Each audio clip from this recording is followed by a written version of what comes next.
বাংলাদেশ জাতীয়তাবাদী মহিলা দলের নেত্রী লায়লা খাতুন ইতিকে দলের পদ থেকে সাময়িক অব্যাহতি প্রদান করা হয়েছে, যা পূর্বের ঘটনা অনুযায়ী মাহমুদুল হাসান মুক্তা চৌধুরীর সঙ্গে সম্পর্কিত।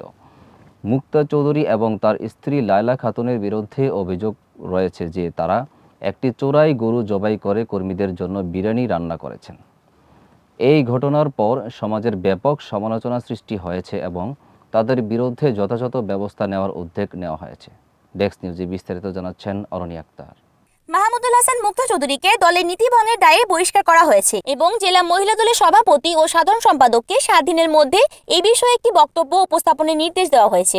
এই ঘটনার ফলে তারা দলের মধ্যে নীতির প্রতি শ্রদ্ধা ও দৃষ্টান্ত স্থাপন করতে বদ্ধপরিকর। প্রসঙ্গত, চোরাই গরু দিয়ে বিরিয়ানি রান্নার অভিযোগের ফলে মাদারগঞ্জ মডেল থানায় মামলা দায়ের করেছে প্রভাবিত কৃষক এফাস মণ্ডল ও অন্যান্যদের। সামাজিক যোগাযোগ মাধ্যমে বিষয়টি প্রভাব ফেলেছে এবং এতে দলগতভাবে নেতাদের ভাবমূর্তিতে আঘাত এসেছে।